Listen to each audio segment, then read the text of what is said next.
Hello everyone, how are you all? I hope that you all doing great. My name is Krishna and I'm a CA final student. So yes, in this video we are going to discuss that how to get pass in FM and SM.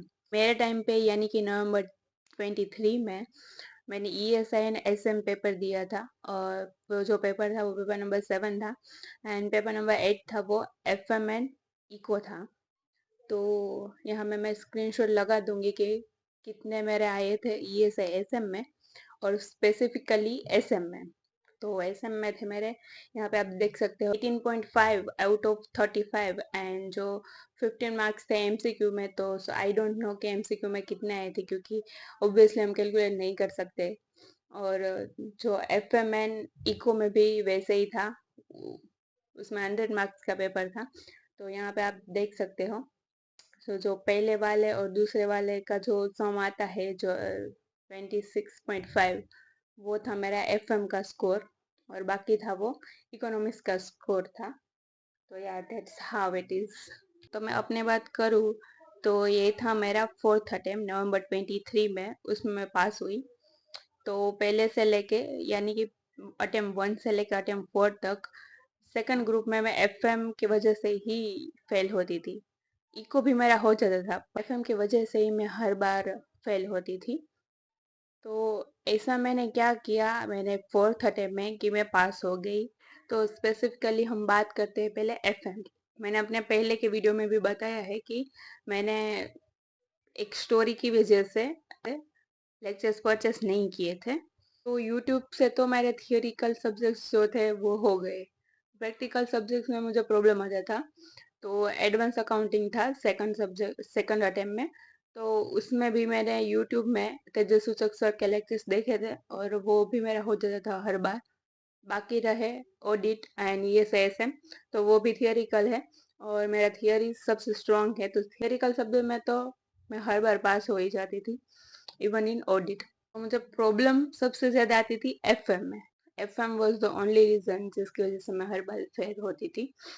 तो इस बार मैंने क्या किया, FM में specifically for FM मैंने अपने एक friend से लेक्चर्स लिए जो कि थे फ्री ऑफ कॉस्ट। जो सेम मैंने किया था टैक्सेशन में, क्योंकि मेरा क्योंकि फर्स्ट ग्रुप में मैं हर बार टैक्स की वजह से फेल होती थी और सेकंड ग्रुप में हर बार मैं एफएम की वजह से फेल होती थी। वो मैंने उस वाले वीडियो में भी मेंशन किया है कि मैंने अपनी फ्रेंड से लेक्चर्स लिए थे वो फ्री ऑफ कॉस्ट। फिर मैंने एक एक चैप्टर एक एक पॉइंट पूरी डिटेल में समझा। फिर मैंने कई सारी प्रैक्टिस की। मैं लेक्चर्स के साथ साथ भी प्रैक्टिस करती थी और जब लेक्चर्स एंड होते थे तब भी मैं फिर से उसकी एक बार प्रैक्टिस करती थी। एंड थर्ड टाइम जब मेरे कई सारे याद की कि 50% चैप्टर्स खत्म हो चुके थे, तब मैंने सारे चैप्टर्स उठाए। फॉर एग्जांपल रेशो एनालिसिस, तो रेशो एनालिसिस में मैंने फिर से वो लेक्चर स्टार्ट किए, कॉन्सेप्ट समझे और इस बार मैंने सम उसमें से सॉल्व नहीं किया, वो मैंने रख दिया साइड में। और फिर स्टडी मटेरियल उठाई, उसमें से एक एक क्वेश्चन उठाए। फिर मैंने बिना देखे प्रैक्टिस की ताकि मेरे अंदर कॉन्फिडेंस आई कि नहीं मुझे एफएम आ गया है।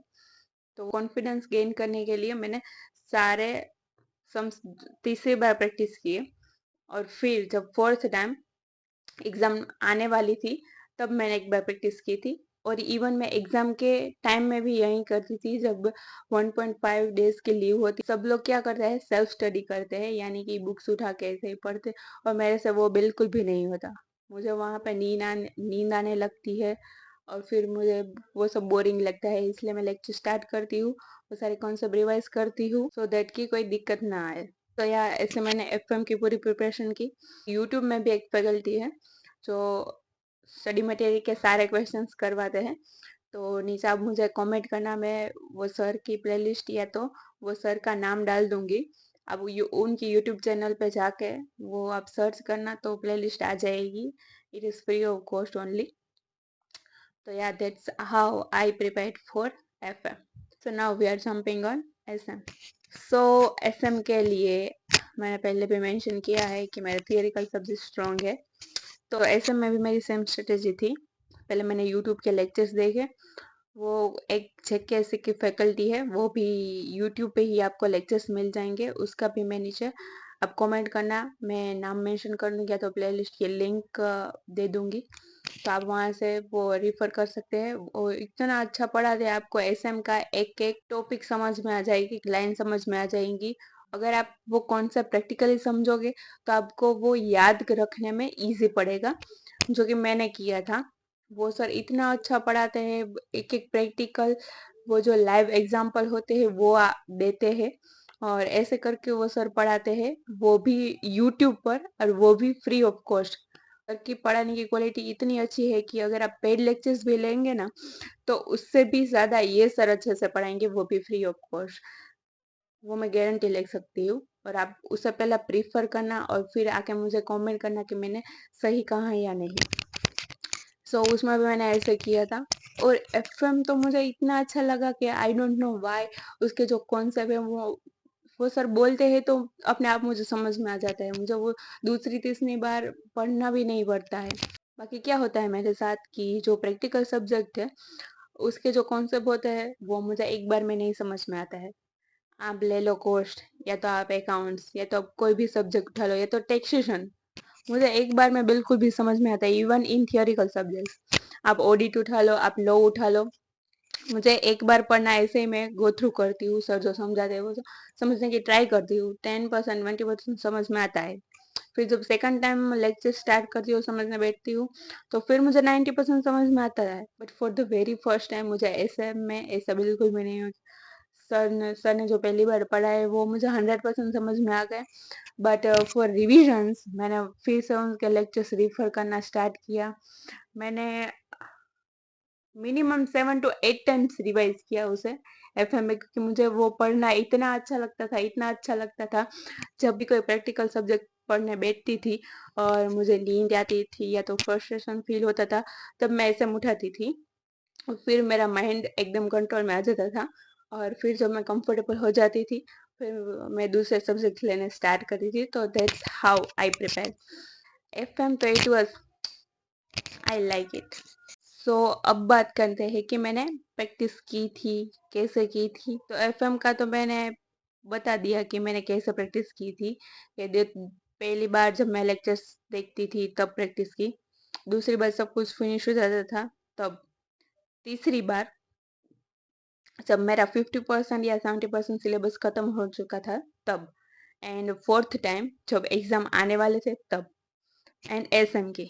तो या इसमें भी मैंने राइटिंग प्रैक्टिस की थी, पर इतनी ज़्यादा नहीं की थी, क्योंकि वो कॉन्सेप्ट मेरे समझ में सब कुछ आ चुके थे, और वो जो स्टडी मटेरियल की लैंग्वेज थी वो भी एकदम मेरे माइंड में परफेक्टली बैठ चुकी थी।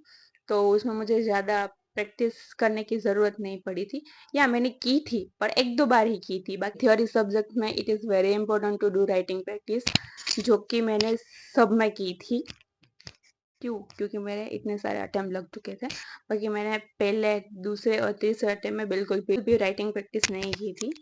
तो आप गौर से सुनिए, अगर आपका पहला, दूसरा, तीसरा अटेम्प्ट है और अगर आप राइटिंग प्रैक्टिस नहीं कर रहे हो, तो ट्रस्ट मी आप फेल होंगे, और आपको भी मेरी तरह फोर्थ अटेम्प्ट देना होगा, और उसमें आप राइटिंग प्रैक्टिस करोगे और तब जाके आप पास होंगे। तो हाँ, मेरी सलाह मान लो, राइटिंग प्रैक्टिस करना स्टार्ट कर दो। तो अब बात करते हैं एमसीक्यूज की। तो मेरे टाइम पे एफएम के जो पेपर था उसमें एमसीक्यू नहीं आते थे, 100% डिस्क्रिप्टिव था। और बात करते हैं एसएम की। तो और एसएम में एमसीक्यूज थे, तो 15 मार्क्स थे। 15 मार्क्स के एमसीक्यू एसएम के थे, और 15 मार्क्स के एमसीक्यू ईएसआई के थे। तो अगर आपके कॉन्सेप्ट एकदम क्लियर होंगे तो आपको एमसीक्यू में बिल्कुल भी दिक्कत नहीं आएगी। आपको 15 आउट ऑफ 15 स्कोर करना है तो वो भी आप आराम से कर सकते हो, बिल्कुल भी दिक्कत नहीं आएगी।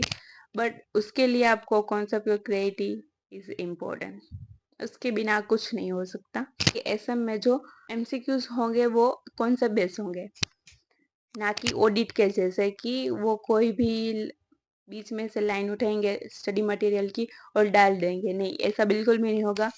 आपको सारे कॉन्सेप्ट आने चाहिए। जो वो स्ट्रेटेजी, टाइप ऑफ स्ट्रेटेजी, वो सब कुछ होता है, वो याद नहीं है, क्योंकि मैंने अटेम्प्ट दिया था नवंबर 23 में, और अभी चल रहा है फरवरी 2025। तो बहुत ज़्यादा टाइम हो चुका है, तो ऑब्वियसली मुझे याद नहीं। मैंने कल जो खाया था वो भी याद नहीं, तो वो कैसे याद होगा। तो yeah I am so sorry guys.